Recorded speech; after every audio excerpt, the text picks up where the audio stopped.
What is going on, guys? It's the Mad Dragon. We're back doing another preview video for the Autumn Nations 2022. This one's going to be for Wales versus Georgia, where of course we check out the official teams that have been named to play in the game on the weekend. We'll go through all the picks, think through some good picks, some bad picks, go over some team tactics potentially, and then finally give a score prediction. If you enjoy this style of video, make sure to subscribe to the channel. So, Wales versus Georgia. Let's start off talking about Wales first. Now, Wales last week played Argentina and won, and looked pretty good doing it. To be fair, I didn't expect that to happen. I'm a Wales supporter myself. I really thought going into that game, last few games I've seen from Wales have been quite disappointing.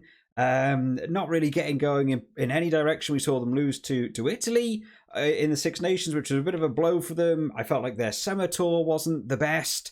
And then we had that game against New Zealand, which felt like a bit of a blowout game. So we were really waiting for Wales to make a bit of a turn in the style of game they were playing. And last week they actually landed a lot of stuff really well.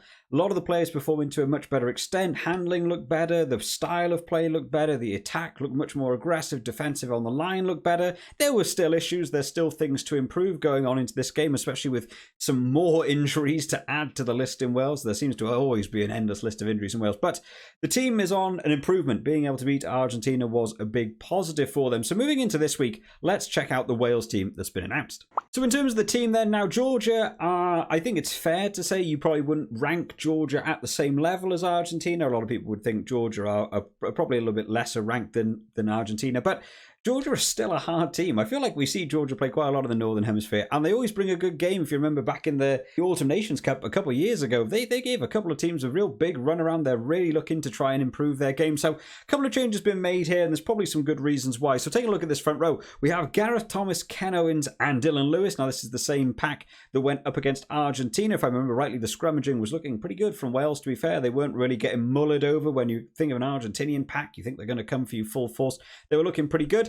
In the lock department, Ben Carter and Adam Beard mixing it up this week. So no Will Rowlands. Obviously, Will Rowlands, as I've said in past weeks, he's a bit of a penalty vacuum. He certainly attracts the ref's attention a lot. Last week, got himself a yellow card for just playing a man on the ground. Like, I'm not going to do anything good for you. Ben Carter coming in, I think, is a nice switch up. I think Georgia's probably a good team to get him some experience in international, so looking forward to seeing him.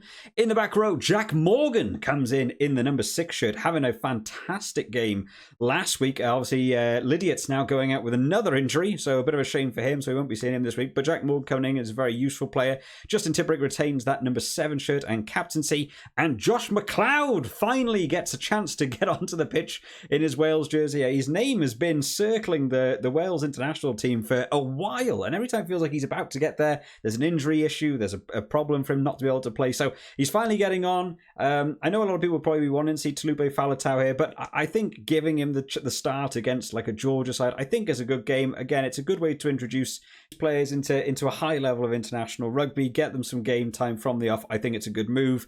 In the halfback partnership, Thomas Williams goes alongside of Reece Priestland. So obviously trying to maintain a bit of a safety net for Anscombe. I don't think there's been an injury. I've not actually looked that up. I just assumed there was. Maybe there has been something along there. But Priestland coming in.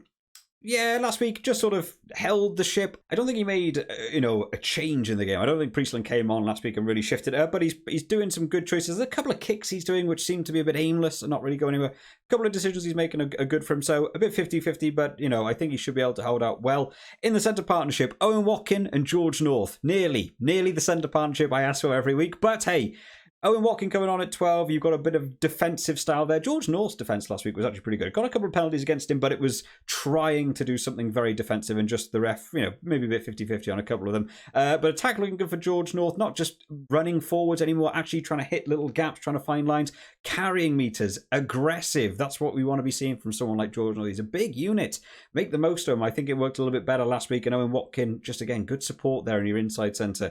And then finally in the back three, Josh Adams comes in on the left wing, Cuthbert retains on right wing, and Reece Zammit stays in fullback, who I thought he did okay in fullback, to be fair. Not a position I know him playing a lot of, but seeing the counter-attack runs from fullback, wow, that boy can get up ahead of steam, you can find the room. That might be someone to look forward to in the future in terms of that fullback position. Unfortunately no Rio Dyer this week. I think this could have been a good game.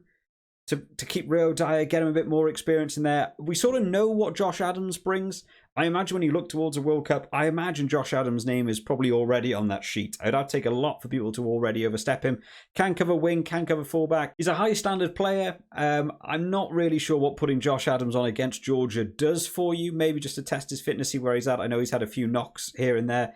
I personally would have liked to have seen Rio Dyer stay on here and given him the go against a team like Georgia, a very physical team, and see how he coped with it. But overall, this is a good 1-15 team. They're not messing around here. This isn't like a B team Wales. This is, well, minus injuries, of course, they're still missing quite a few players, but this is still a good Wales team. They've given Georgia a nice level of respect in the starting 15, so that's nice to see.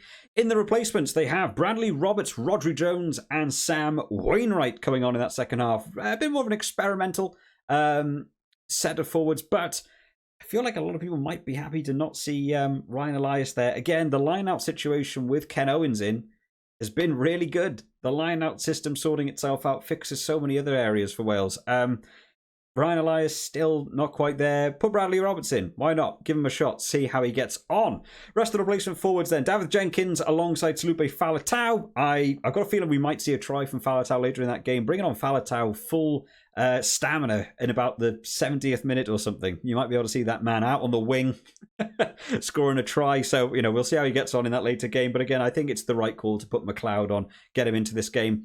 And then the replacement backs, Dane Blacker, Sam Costello, and Lee Halfpenny comes back in the frame. Now, Lee Halfpenny was actually meant to be in 2 weeks ago and then had to pull out with another injury. We're still sort of waiting to see Halfpenny come back in. Again, good coverage, fullback, wing. If someone gets injured, you can move Zamet to the wing, put him on at fullback, try and stop the injury status there. Who will he come on for? For me, I would maybe see Halfpenny come on at fullback and take Cuthbert off and move Zamet back to the right wing.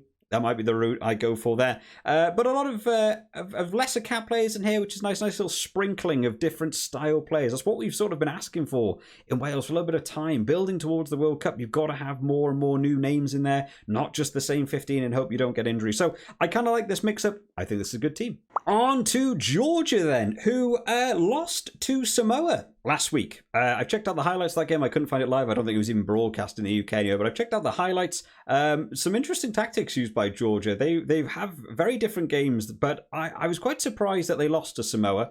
I would rate Georgia higher than Samoa, probably, and Samoa in that game even had a red card. I didn't really agree with the red card that they got, but they did get a red card. I maybe would have given a yellow.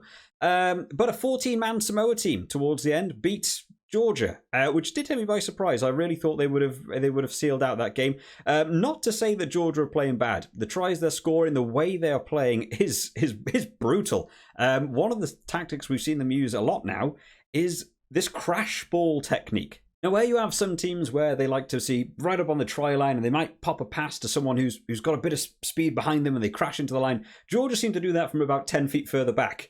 Players, you have big boys running at full speed into these things and catching the crash ball, and the handling's looking good while they're doing it. They're not getting knock-ons, they're not doing anything, but they are gaining good meters. So for Wales to look out for, actually, just the repeated massive hits coming in from Georgia. It will fatigue you. It will slow you down. In terms of the team that's named, I've got to say, the 1-8 is not a lot of names I know, which is quite surprising here. Gorgadze is probably the only name in there in that starting 15 that I'm like, oh yeah, I know a little bit about them. Like no Mamukiashvili starting, no Gorgadze starting. So a lot of new names for me there, so I'm sure some other people might be able to drop down in the comments. If we have any Georgian subscribers, fantastic. Drop down who we should pay attention for in this front 8. But the backs is where we'll see a bit more names that a lot of people might know if you don't follow a lot of the sort of Georgian rugby.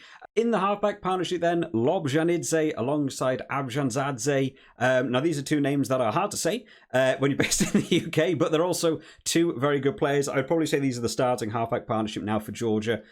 We do see them a lot. They like getting the ball out quick. We like seeing different mix-ups between these two. Fast ball recycling from Lobjanidze. And the kicking styles that Georgia offer, they're not necessarily the biggest team for kicking. They'd like to try and keep the ball in hand a bit more. But we have seen them in the past do little grubber kicks through chips over the top, let some people come on. People like Sharakadze and Tipladze coming in the centre. Now, Sharakadze's been around in this Georgia team for a long time now. He is a hard runner. He is a big organiser of their team as well. You can see him screaming through most of the game. He will organise the attack and defence, but the attack more so. Some of the runs that he does to just find the gap, create the 2 tacklers having to take him out, and the offloads. He's a big player for it, so looking forward to that. And then in the back 3, Tadua alongside of Modabadze, a name I don't know, but I do know Ninia Yashvili. Again, a couple of names there, so I'm not sure about the right wing, but Tadua, again, is a fast boy. He's absolutely on it. Niniashvili is an experienced fullback as well. So, unfortunately, can't get super in-depth about what we can expect from Georgia, but I absolutely expect mauling, scrummaging, and this crash ball technique that I was seeing them use against Samoa. I'm really looking forward to see a bit of that. In the replacements then, there's Mamu Kiashvili. There's me talking about him. He wasn't in there, but he is in there. Abuladze and Kuntelia. Hopefully I'm sort of pronouncing that correctly. Chachanidze and Mama Tavrishvili. Hopefully, sort of at least a little bit close along the lines. Apologies for bad pronunciation. There's a couple of new names in here for me to try and learn. In the replacements backs, then we do have Matkava, Kmaladze, and Lomidze.